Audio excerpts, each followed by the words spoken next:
The grand dance of our universe is a breathtaking vision. Stars parade across the sky in lockstep, night after night.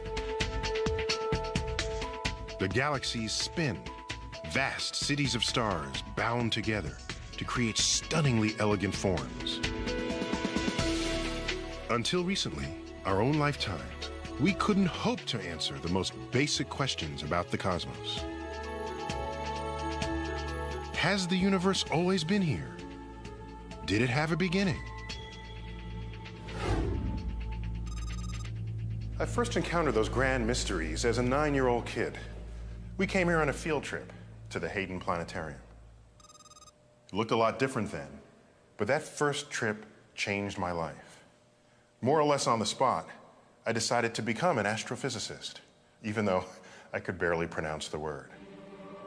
And now, all grown up, I've returned to the Hayden as its director.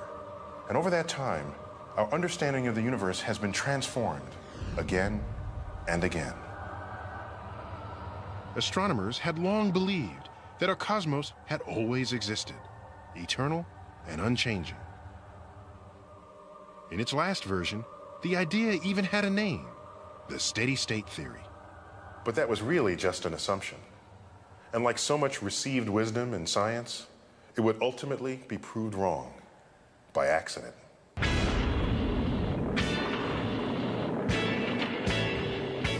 The breakthrough came in the early days of the space race. In 1962, astronauts were heroes. And for a while, America went space crazy.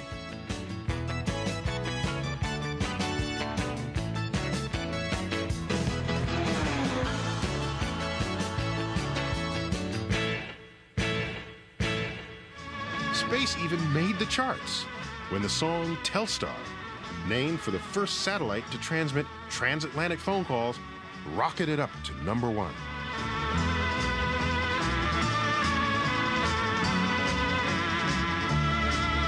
The real Telstar satellite was built by AT&T, the phone company.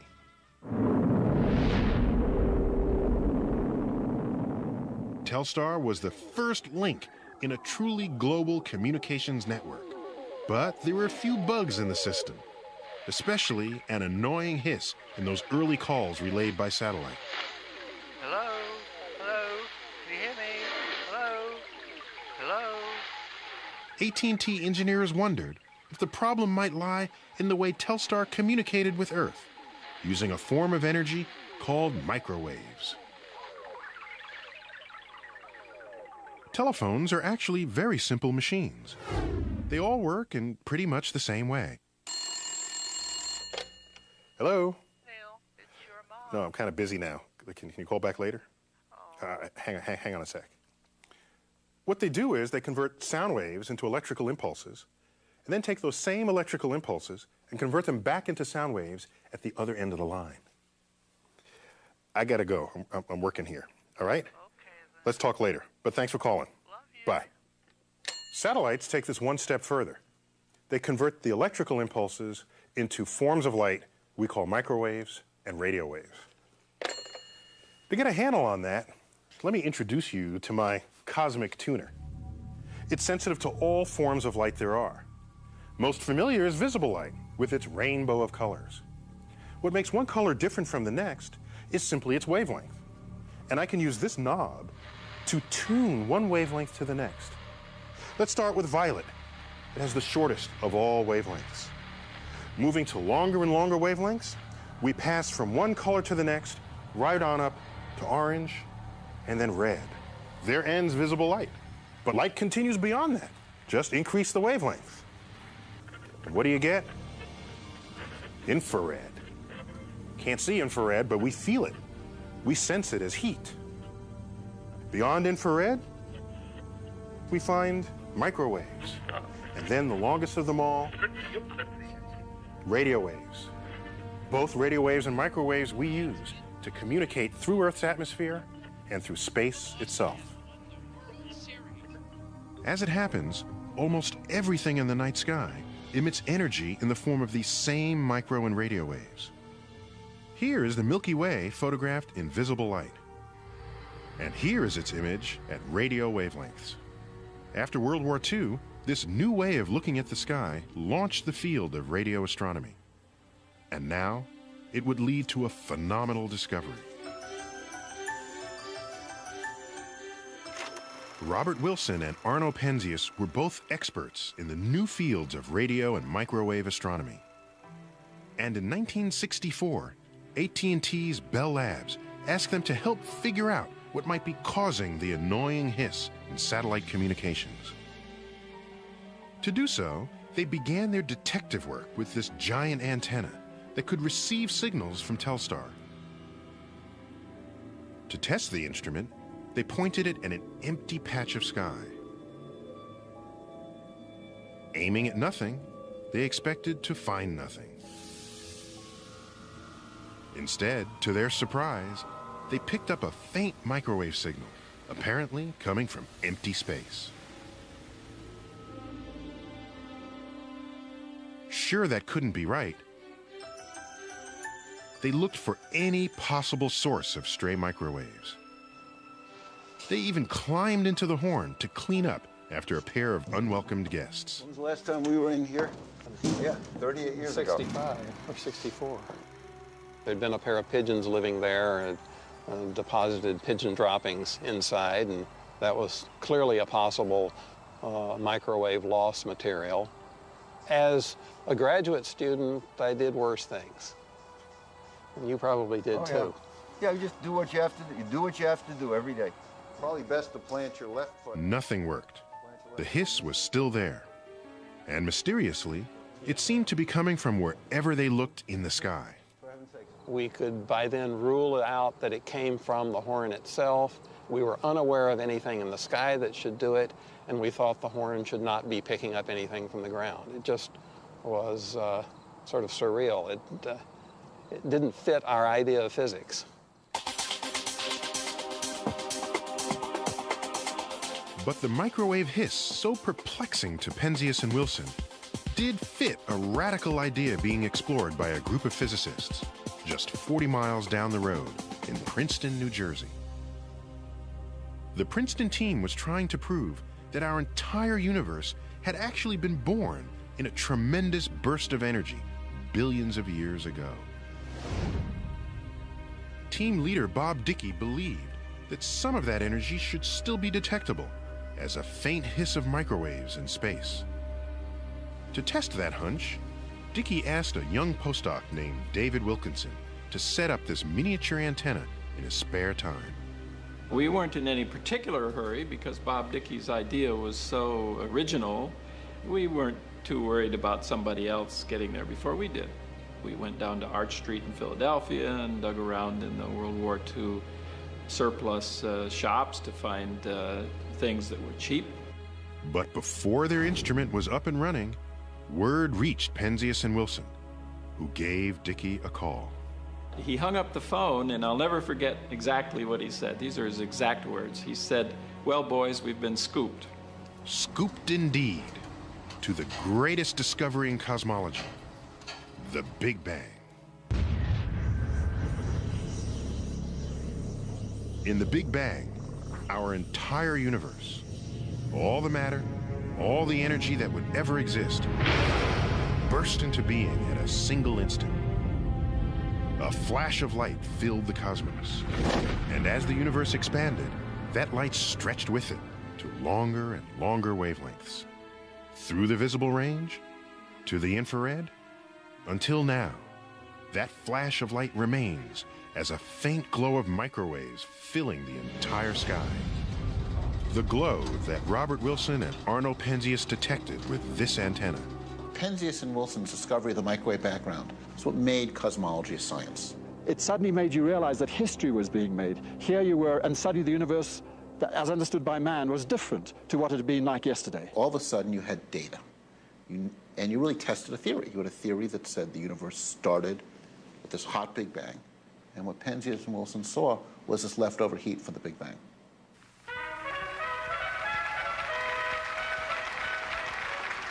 Their serendipitous discovery was so important, it won Penzias and Wilson the Nobel Prize. The actual ceremony in Stockholm was kind of a blur.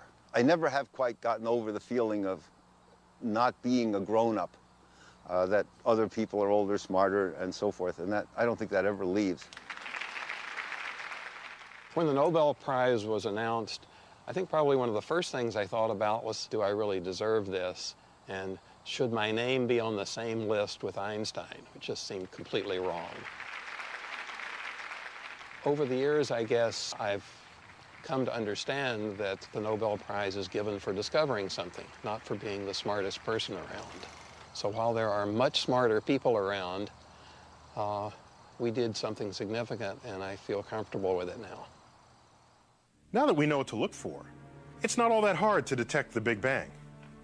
Take an ordinary TV set, the old-fashioned kind, before cable. All you need to do is change the channel until you come between two stations. Most of that static comes from stray local radio waves hitting these rabbit ear antennas. But amazingly, about 1% of the snow and noise comes from microwaves produced in the Big Bang itself. Right now, we're all eavesdropping on the birth pangs of the cosmos. The discovery of the Big Bang was revolutionary. But from the start, there was a nagging problem. According to the theory, the Big Bang made everything, all the energy and all the matter in the cosmos. In the modern universe, matter is concentrated into lumps, vast webs of galaxies, with hardly anything in the voids between. But the microwave glow Penzias and Wilson had seen showed no structure at all. And that's the problem, a big one. The microwave glow of the Big Bang seemed perfectly smooth, the same everywhere on the sky. But if that were true, then the universe that evolved from that Big Bang should be just as smooth, like this formless fog. So then, how did our universe come to be filled with clumps of stuff? Galaxies, suns, and planets. Maybe the early universe was not as featureless as it seemed.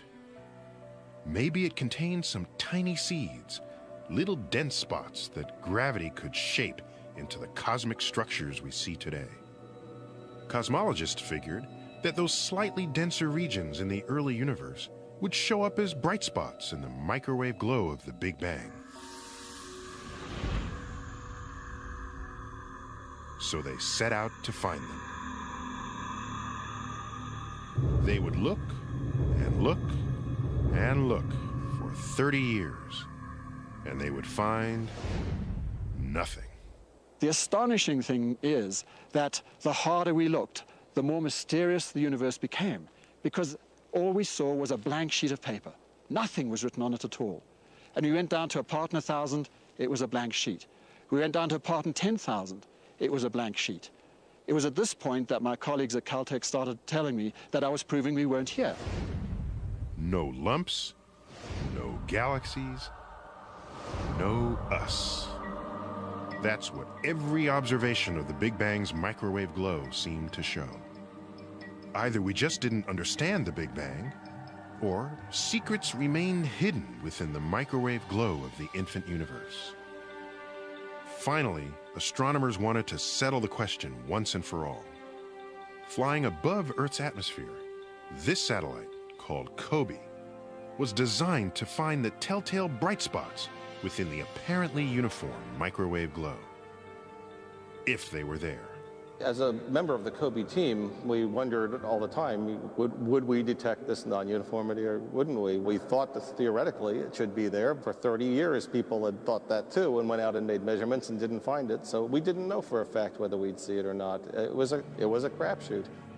Main engine start and liftoff of Delta 189 and the Cosmic Observation Background Explorer. NASA launched COBE in 1989. Solid rocket boosters have been jettisoned on time. All events. It would spend 2 years in near-Earth orbit, observing the microwave hiss, the energy of the Big Bang, at hundreds of thousands of points on the sky. When it accumulated enough data, Kobe revealed this. A blotchy pattern that doesn't look very dramatic to most people, but to astronomers, it was a revelation. Well, we didn't, as some people said, see the face of God in the Kobe picture. What we did see was a spectacular face of the early universe, which was just what we wanted to see.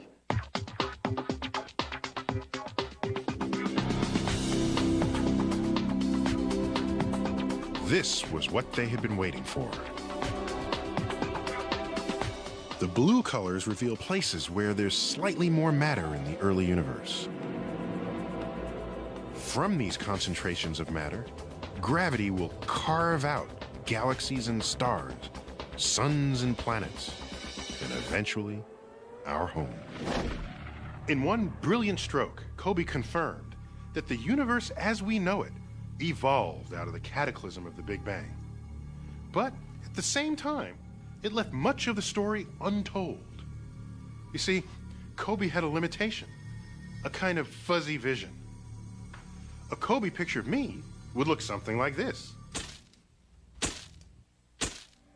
You can tell that you're looking at a face, but not whether I'm 20 years old or 60 or anything in between. It was much the same with Kobe. Its picture was too fuzzy to reveal much of what was really happening in the early universe. It was as though we had seen the Earth and we knew there were oceans and we knew there were continents. But we didn't know how continents formed. We didn't know that there were mountain ranges. We didn't know that there were Grand Canyons, that there were polar caps. The microwave background has encoded in it a tremendous amount of information about the properties of the universe. How old it is, what it's made of, how many atoms there are in the universe, how fast it's expanding. And with the Kobe data, we couldn't answer any of those questions. In other words, Kobe was teasing us.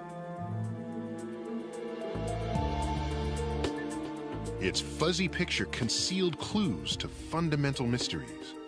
Everything from the age of the universe to the events that unfolded in the first moments of the Big Bang itself. To uncover these clues, we needed a much sharper image of the Big Bang's microwave glow. That's why NASA built this, Kobe's successor, a satellite called WMAP. The W stands for the late David Wilkinson, one of the Princeton group that pioneered the search for the remnants of the Big Bang. Its 20 horns were designed to collect microwaves from the infant cosmos with unprecedented precision, and its state-of-the-art electronics could then assemble an ultra-sharp image from the faint signal that the horns collected. The WMAP team started work on its satellite in 1996, and from the beginning, as mission leader Chuck Bennett recalls, The enemy was Murphy. Murphy's Law happens. Murphy's Law says that if anything can go wrong, it will go wrong, and believe me, it's true. Hey, Chuck. Hey, Ed. You hear about the problem we're having with the grounding on the MLI? No, tell me what's going on. This was Chuck Bennett's life, coping with the inevitable crises that almost daily threatened the WMAP mission. It would take at least 7 years to get results, a schedule that would give NASA's rivals a window of opportunity.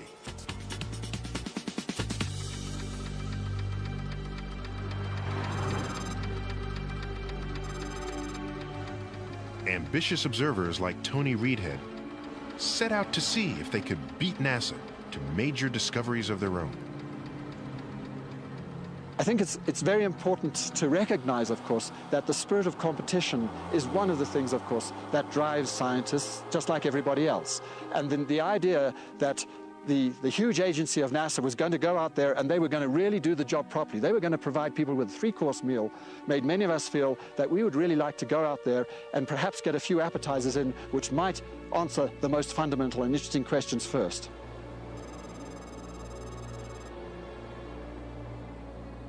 Beginning work in 1999, Tony knows he cannot compete with the space agency's formidable resources. So he sets his sights on one piece of the puzzle: he decides to make remarkably detailed observations of a few tiny patches of the sky, hoping to capture the sharpest images yet of the Big Bang's microwave glow. If he succeeds, he will be the first to go beyond Kobe's fuzzy picture and identify the tiniest seeds of matter that gave rise to the universe we live in. To make this discovery, Tony and his team build an instrument called the Cosmic Background Imager. What looks like an array of giant tin cans is 13 sensitive microwave antennas linked together. This kind of array is the perfect design to produce the exceptionally detailed images Tony seeks. But there's a price to pay for such precision.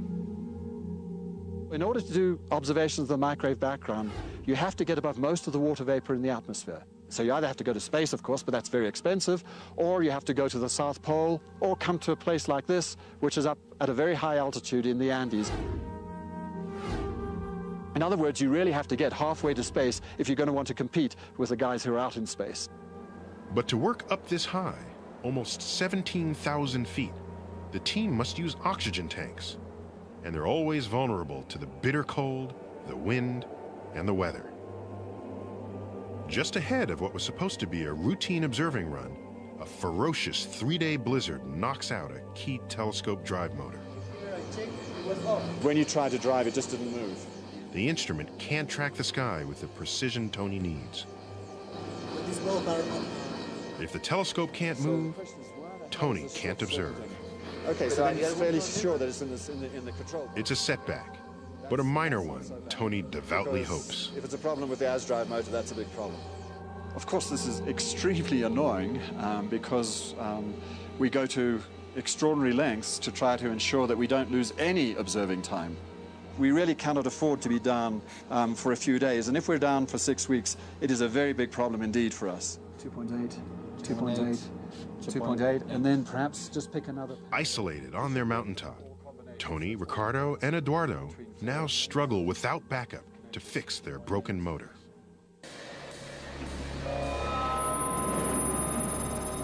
But in a way, they're fortunate.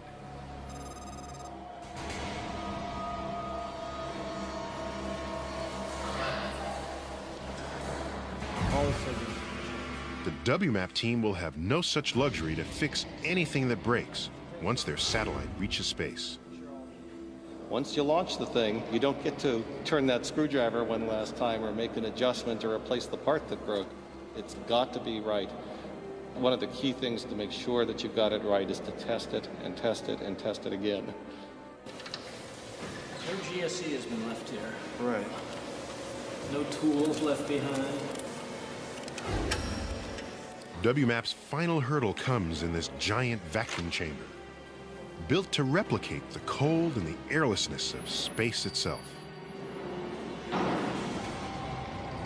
The satellite cycles through here again and again to ensure that no mission-threatening flaw remains.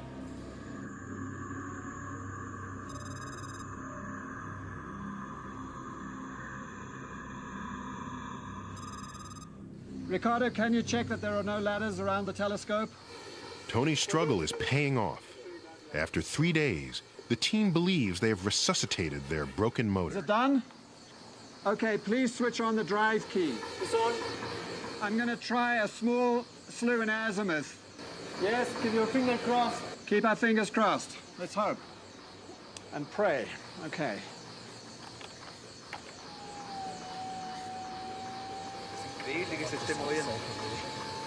Yes, and move. That's fantastic. This is really great. We came back from a major crisis here over the last 3 days. These guys have done a wonderful job. Thanks. Great.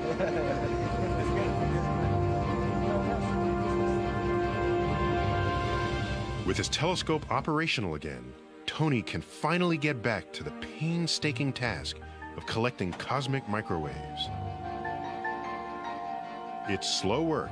It takes a minimum of 50 nights to create a usable image of a tiny patch of the sky. Finally, 5 years into the project, the WMAP satellite passes its last test. There's nothing left to do. Either the instrument will work in space, or it won't. It's time to fly. Chuck, of course, continues to fret. We finally reached a point in the project when it was time to package up the satellite and send it down to the Kennedy Space Center.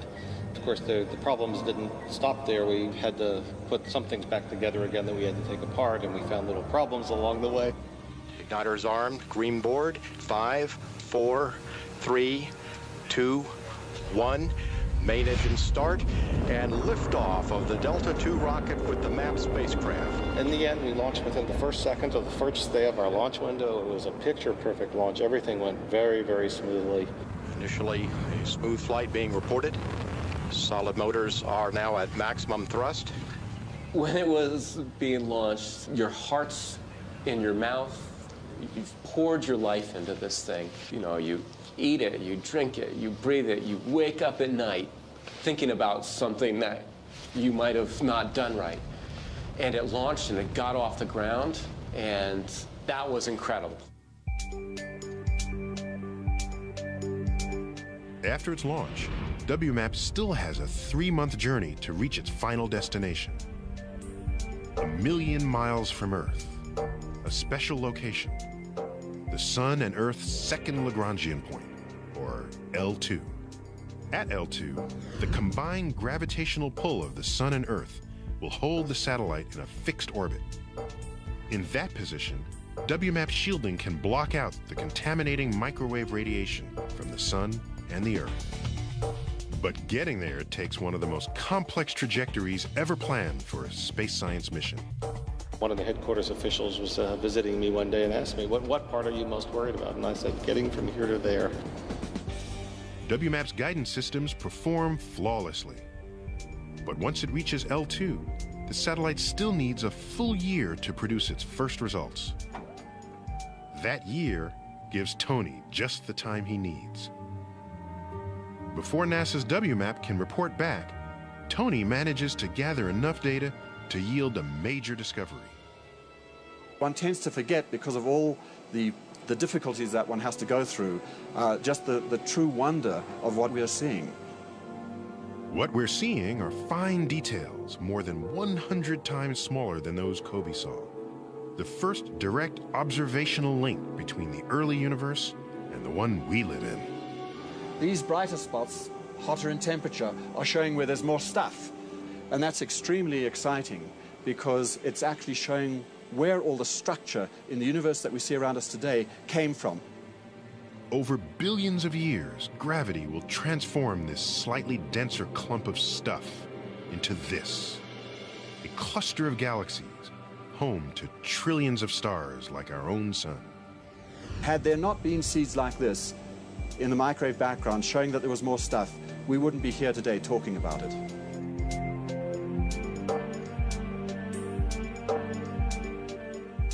This is a wonderful time in science. This is actually the best time in science, because we have the satisfaction of, through these observations and these discoveries, having confirmed certain predictions.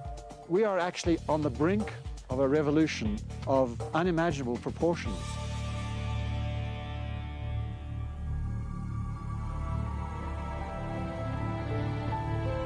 In February 2003, that revolution takes off. In just over a year, WMAP has sampled more than 2 million points in the sky.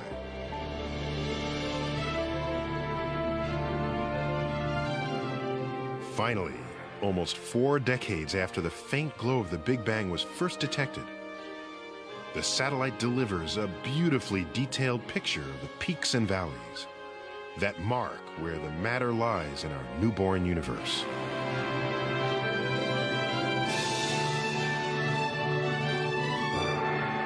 So, David, this is it, huh? This is the map. This is what the universe looked like 380,000 years after the Big Were you the Bang. first one to see this when it came from the telescope? I think I was the first one to see this particular version of the map. What did it feel like? Oh, it was so cool. I mean, you know, to know that you're one of the few people who get to see this first was just awesome. In this version of the WMAP picture, the peaks are hotspots that show where the superclusters of galaxies will form. The valleys will become empty space. Most important, this pattern is so detailed that cosmologists can now piece together almost the entire story of what happened during the birth of the universe to create the structures we see today.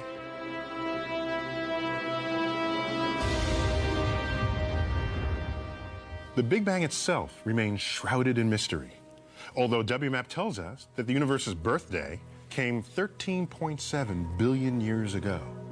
Using WMAP data, we can reach back almost to that beginning, at a time when the universe was tiny, much smaller than this pearl. We're not sure what came next, but our best current idea is that an event called inflation triggered a hyperfast expansion, enlarging the universe a trillion fold. But just as suddenly as it began, inflation stops, leaving behind a dense, hot, violent universe. All of space is filled with a zoo of exotic particles, the precursors of ordinary matter. And all the light within the cosmos is trapped in an endless pinball game, bouncing off these particles. But as the universe continues to expand, it cools, until at last, 380,000 years after the Big Bang, temperatures fall to the point at which familiar, stable atoms can form. In that instant, the primordial fog clears and the light from the Big Bang flashes free, forming the image that WMAP has captured, a true baby picture of the cosmos. The really remarkable thing that MAP found was the universe was incredibly simple. I think we're now close to the right story for how the universe evolved from a second or so after the Big Bang till today. But not so fast. There are no signs of life in this picture. The WMAP universe contains only the simplest atoms, mostly hydrogen, just a single proton with one electron, along with a little bit of helium. Living chemistry requires more complex building blocks: carbon, oxygen, iron, and the rest. But if they didn't exist in the early universe, where did they come from? Recent supercomputing simulations show the infant universe filled with vast, billowing clouds of hydrogen. Almost immediately, the clouds begin to condense, pulled together by their own gravity. As hydrogen piles on, the central region grows more and more dense, until something brand new lights up the universe: a star. These first stars are hydrogen giants, 100 times or more larger than our own sun. Such massive stars are short-lived, 2 or 3 million years at the most, and they go out with a bang. In explosions so big, they've been dubbed hypernovae.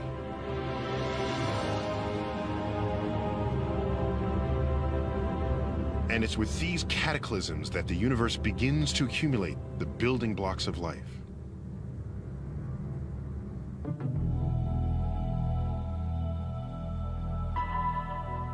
All the atoms in the universe heavier than hydrogen and helium are forged by stars.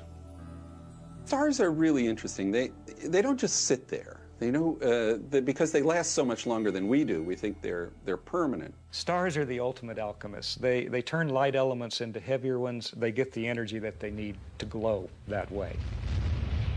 The star begins its life made out of hydrogen and helium mostly, about 70% hydrogen, 28% helium in the case of the sun. In a star's core, the temperature and pressure are so high that hydrogen atoms fuse together to make helium. Hydrogen fusion releases prodigious amounts of energy, the heat and light of a star. That's the story for 90% of the life of a star, fusing hydrogen to make helium. Eventually, though, the star runs out of hydrogen and begins to fuse its stocks of helium, making yet heavier elements. And so the way it works, and it always works this way, is that it contracts and it gets hotter. And if it can find something new to burn, whether it's the kitchen sink or coal or whatever, it'll burn it. Helium is taken 3 at a time to make carbon.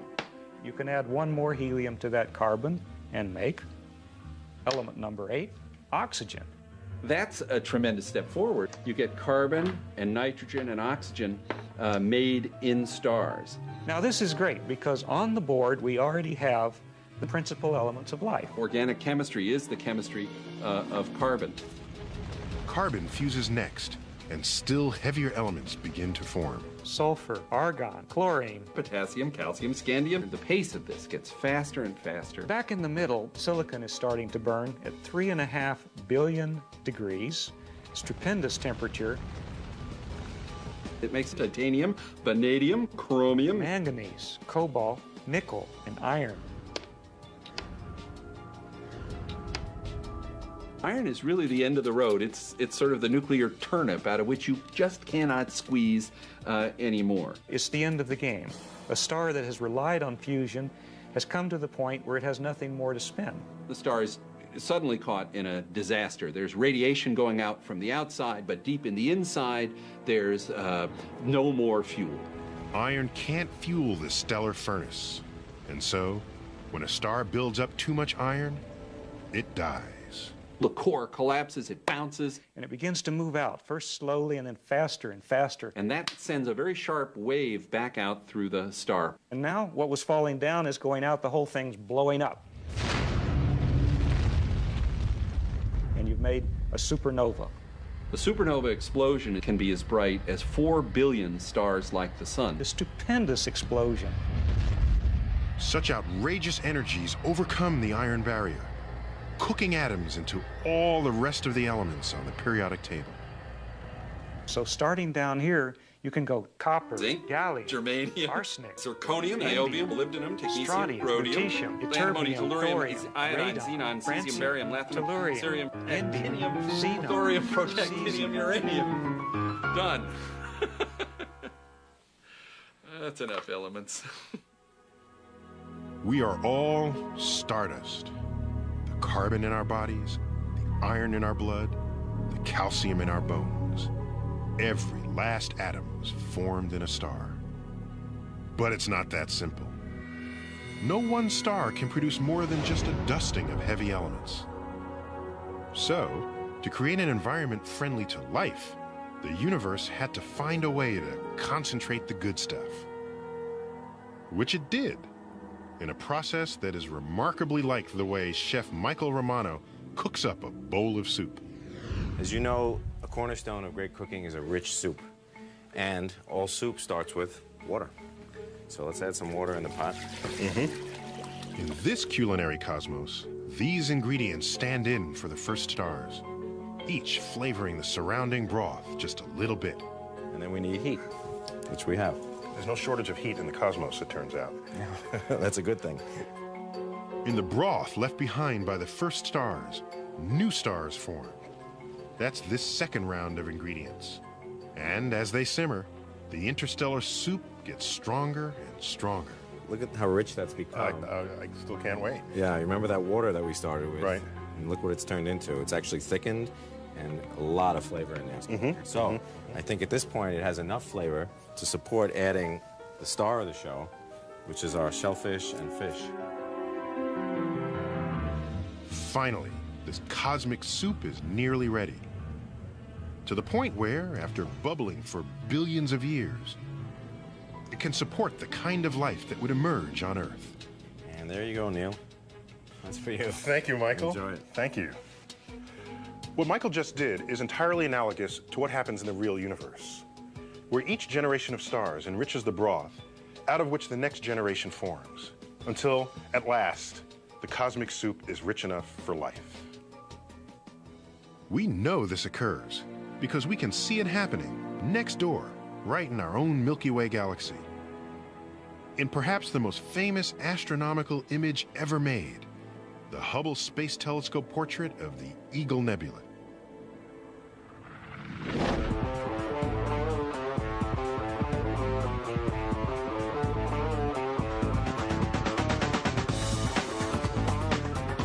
does feel like this image is everywhere because this image is everywhere.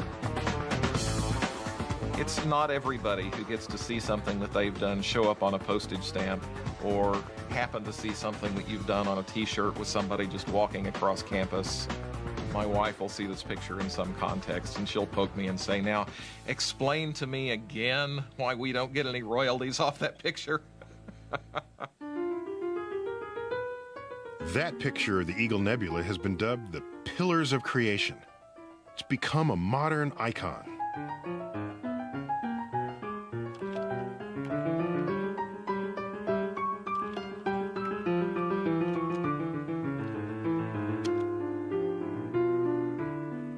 When the Hubble first transmitted it back to Earth, scientists themselves were stunned at what they saw. We were not prepared for what we saw when we finally got the images of the Eagle Nebula put together. We weren't prepared for the beauty of what we had assembled. We weren't really prepared for the science of what emerged from it. Every now and then you get lucky. What the image revealed were places in our own Milky Way galaxy where new stars are actually forming. You see these little nodules sitting around here.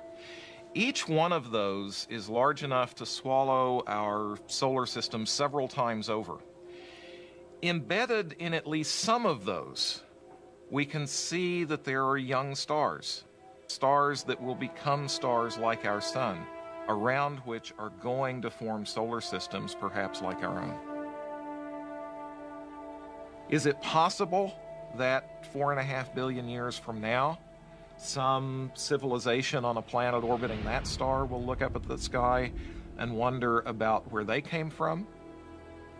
I'm not going to say it's likely, but it is certainly possible.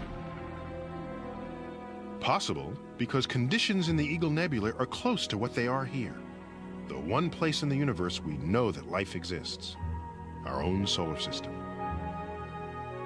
The Eagle Nebula contains just about the same mix of heavy elements that our sun does: carbon, nitrogen, and the rest. But the big question is whether life, or at least the conditions that could allow life to emerge, are widespread throughout the cosmos. Do we live in a universe that welcomes life? Or are the 100 billion galaxies out there mostly barren, empty desert?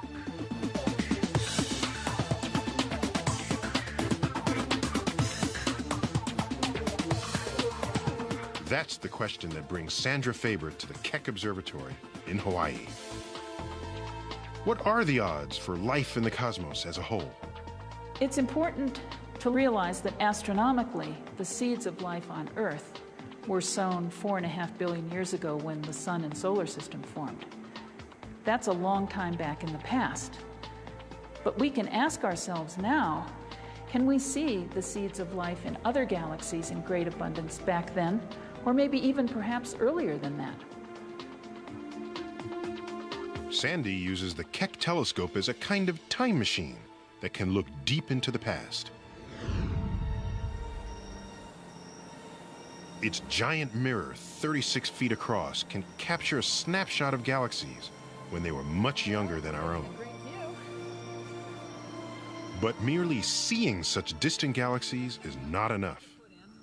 Sandy wants to discover what they're made of. To find out, she uses an instrument called a spectrograph. Sandy's spectrograph, called DEIMOS, is one of the most powerful in the world. It takes the light from up to 150 galaxies at a time, each isolated in a single hole in a sheet of metal called a slit mask. DEIMOS then breaks that light up into the visible spectrum, the rainbow of colors from violet to red.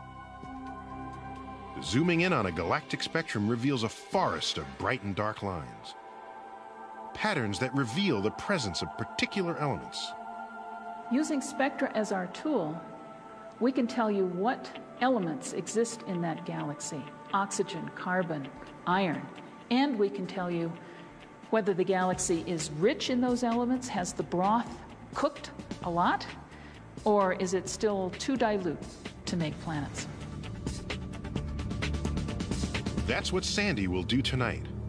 Measure the amounts of heavy elements to determine each galaxy's readiness for life. Sandy and her team ultimately plan to examine 65,000 galaxies in all, in a massive census dubbed the Deep Survey. There we go. Beautiful. Oh, isn't that great? Here are the results, hot off the telescope. This is fantastic. That's the kind you're talking about. That's oxygen, and oxygen here. This bright spot marks the presence of oxygen in a galaxy 5 billion light years away. Just purely by coincidence, we're looking at galaxies. Their light left just when our sun was forming in our own galaxy, right? And so this one here... Sandy uses the sun's level of oxygen and other heavy elements as her benchmark. If a galaxy has a similar mix of elements, then potentially it could support the same living chemistry we find here at home. So that galaxy would be a really good place to look for planets, because it's even more abundant in metals than our own galaxy is.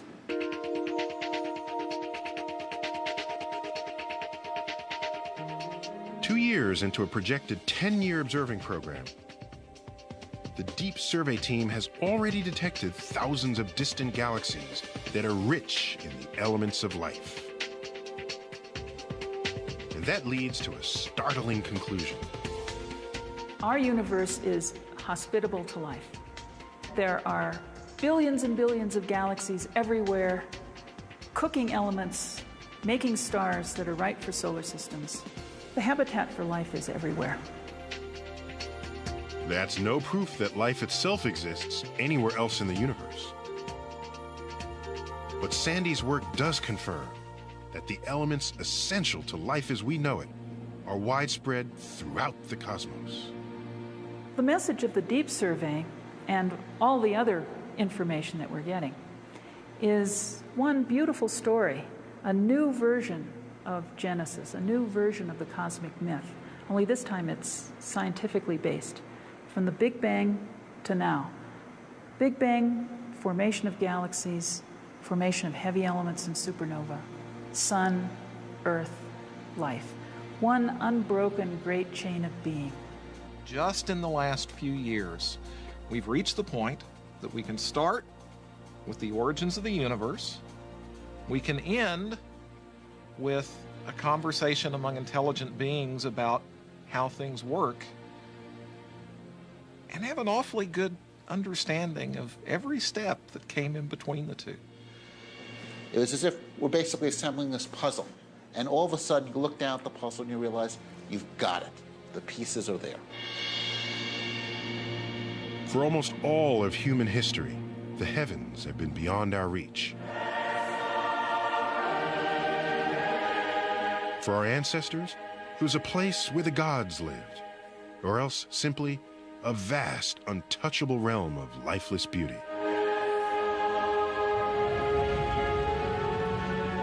But now, the study of cosmic origins tells a different story. It tells us that the story of life, of us, extends far beyond Earth. It tells us that the emergence of the conditions for our kind of life was no accident. Instead, it was a natural outcome of almost 14 billion years of cosmic evolution. A chain of connections that links the birth of the universe to us, right here, right now. What they do is they convert sound waves into electrical impulses, and then take those same electrical impulses and convert them back into sound waves at the other end of the line. I gotta go. I'm working here. All right? Let's talk later. But thanks for calling. Bye. Satellites take this one step further. They convert the electrical impulses into forms of light we call microwaves and radio waves. To get a handle on that, let me introduce you to my cosmic tuner. It's sensitive to all forms of light there are. Most familiar is visible light, with its rainbow of colors. What makes one color different from the next is simply its wavelength. And I can use this knob to tune one wavelength to the next. Let's start with violet. It has the shortest of all wavelengths. Moving to longer and longer wavelengths, we pass from one color to the next, right on up to orange, and then red. There ends visible light. But light continues beyond that. Just increase the wavelength. And what do you get? Infrared. Can't see infrared, but we feel it. We sense it. When the song Telstar, named for the first satellite to transmit transatlantic phone calls, rocketed up to #1.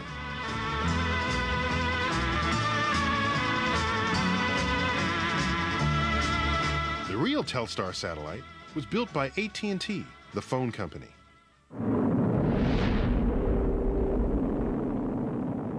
Telstar was the first link in a truly global communications network. But there were a few bugs in the system, especially an annoying hiss in those early calls relayed by satellite. Hello? Hello? Can you hear me? Hello? Hello? AT&T engineers wondered if the problem might lie in the way Telstar communicated with Earth, using a form of energy called microwaves. Telephones are actually very simple machines. They all work in pretty much the same way. Hello? Neil, it's your mom. No, I'm kind of busy now. Can you call back later? Hang on a sec. What?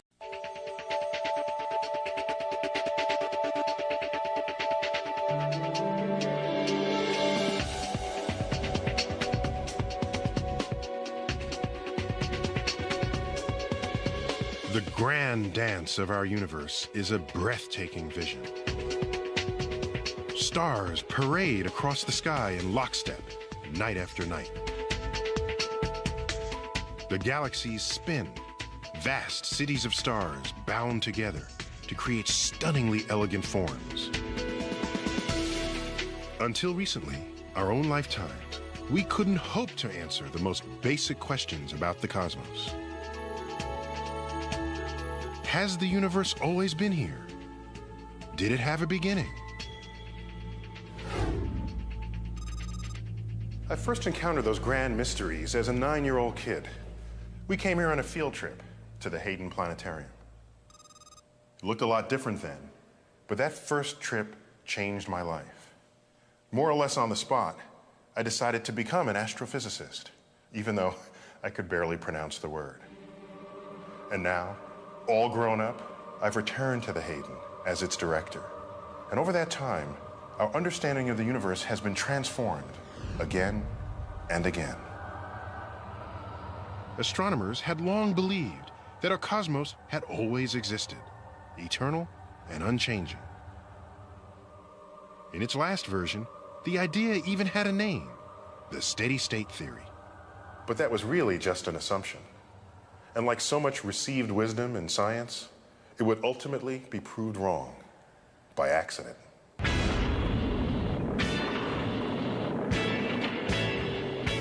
The breakthrough came in the early days of the space race. In 1962, astronauts were heroes. And for a while, America went space crazy.